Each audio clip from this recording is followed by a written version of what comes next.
Comunidade Pentecostal Palavra Viva. Tudo é possível ao que crê. Da série Aos que estão chegando. Capítulo 2. Deus.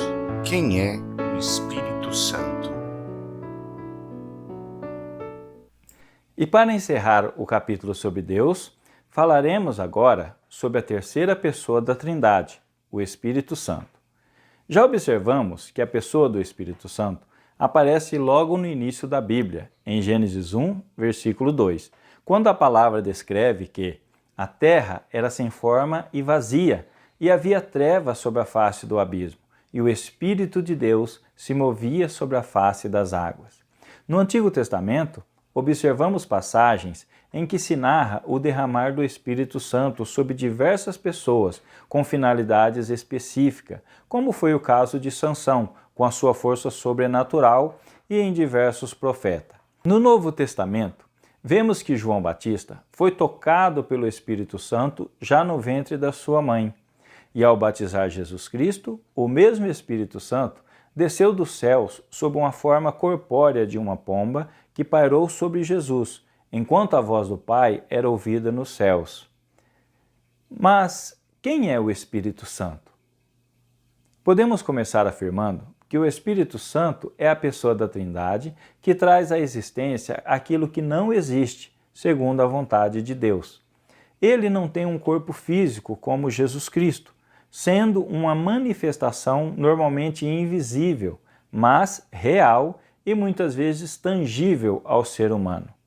A palavra espírito, do hebraico, é ruach, e no grego, pneuma, que tem o significado de vento, sopro, exalação. A Bíblia nos mostra que o Espírito Santo é a parte mais sensível de Deus, ao mesmo tempo em que é a pessoa da Trindade que revela a glória e o poder de Deus ao ser humano e ao restante da criação.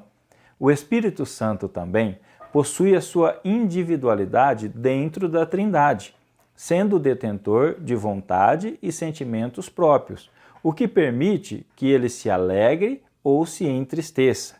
E Jesus Cristo afirmou que as suas obras eram feitas não no seu poder como ser humano, mas no poder do Espírito Santo, que o ungiu para cumprir a sua missão na terra, capacitando-o a realizar os sinais e as maravilhas que ele realizou.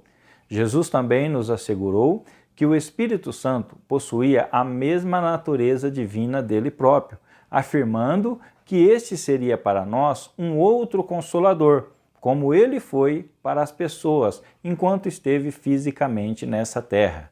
Em sua conversa com Nicodemos, Jesus ainda esclarece que o Espírito Santo é o único capaz de proporcionar ao homem o novo nascimento, dando-lhe uma natureza espiritual, capaz de ligá-lo a Deus e restabelecer a conexão que foi perdida entre o ser humano e o seu Criador, pelo pecado cometido por Adão e Eva no Jardim do Éden.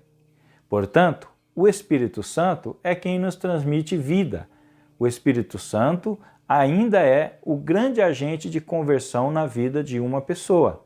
No Evangelho de João, no capítulo 16, no versículo 7 ao versículo 15, observamos a seguinte afirmação da parte de Jesus: Todavia, digo-vos a verdade, que vos convém que eu vá, porque se eu não for, o Consolador não virá a vós, mas quando eu for, eu vou-lo enviarei. E quando ele vier, convencerá o mundo do pecado, da justiça e do juízo. Do pecado, porque não creem em mim. Da justiça, porque vou para meu Pai, e não me vereis mais. Do juízo, porque o príncipe desse mundo já está julgado. Ainda tenho muito a vos dizer, mas vós não podeis suportar agora. Mas, quando vier aquele Espírito da verdade, ele vos guiará em toda a verdade, porque não falará de si mesmo, mas dirá tudo o que tiver ouvido e vos anunciará. Ele me glorificará, porque há de receber do que é meu e vos anunciará. Tudo quanto o Pai tem é meu, por isso eu vos disse que há de receber do que é meu e vos anunciará. O Espírito Santo, portanto, é quem revela a pessoa de Jesus a alguém, convencendo-a do pecado, permitindo que tal pessoa entenda que Jesus é o Filho de Deus enviado para que ela possa alcançar a salvação. Sua missão é a de nos guiar até Deus, de nos conduzir pelo caminho que leva à vida eterna. Somente pelo agir do Espírito Santo, uma pessoa pode compartilhar da natureza de Deus, trazendo para dentro de si atributos do caráter de Deus através do processo de santificação.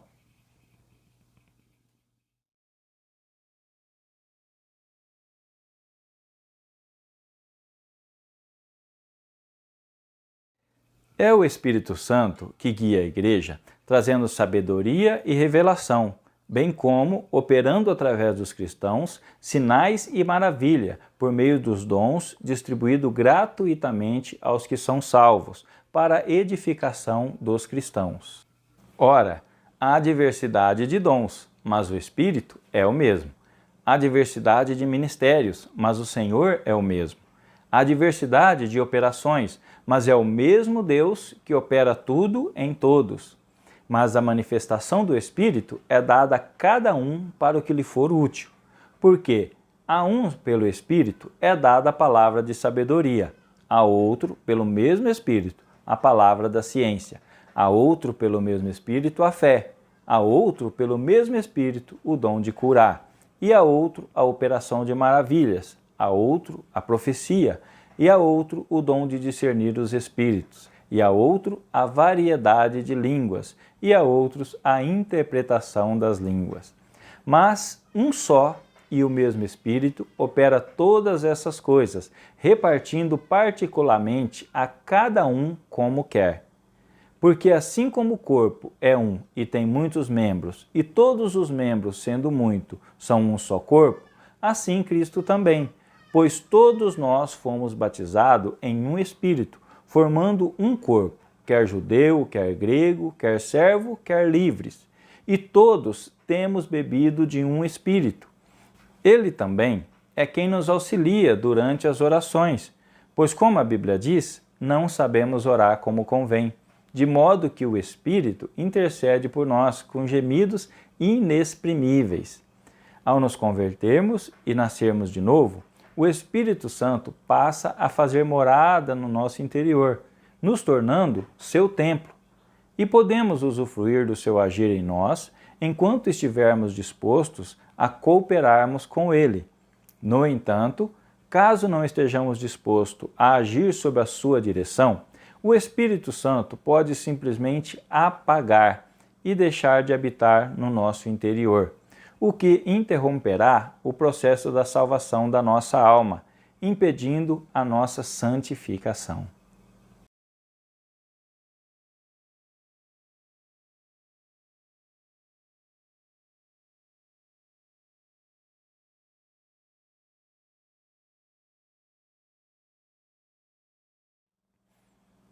Como podemos ver, através desse capítulo sobre Deus, precisamos aprender a nos relacionar com as três pessoas da Trindade, o Pai, o Filho e o Espírito Santo. Embora sejam um único Deus, cada uma dessas pessoas possui um papel específico em nossas vidas e realiza uma determinada obra em nós. Para aqueles que desejam obter de Deus tudo aquilo que Deus deseja dar, é essencial aprimorar o relacionamento com as três pessoas da Trindade, orando e se submetendo ao Pai, conhecendo a Jesus para chegar ao Pai, fazendo uso do nome de Jesus em suas orações para que sejam ouvidas, usando o nome de Jesus para exercer a autoridade necessária no mundo espiritual, abrindo o coração para o agir santificador do Espírito Santo, ouvindo a voz do Espírito Santo para permanecer no caminho correto e conhecer mais de Deus, contando com a intercessão em oração do Espírito Santo e com a intercessão de Jesus Cristo junto ao Pai, para manter-se firme e avançar rumo à coroa da glória eterna. Negar ou ignorar qualquer uma das três pessoas da Trindade trará para o cristão um relacionamento defeituoso com Deus e uma vida muito inferior àquela que o Senhor deseja que o cristão possua. Eu sou o pastor Paulo Lisboa e vejo você no próximo capítulo dessa série, Aos que estão chegando.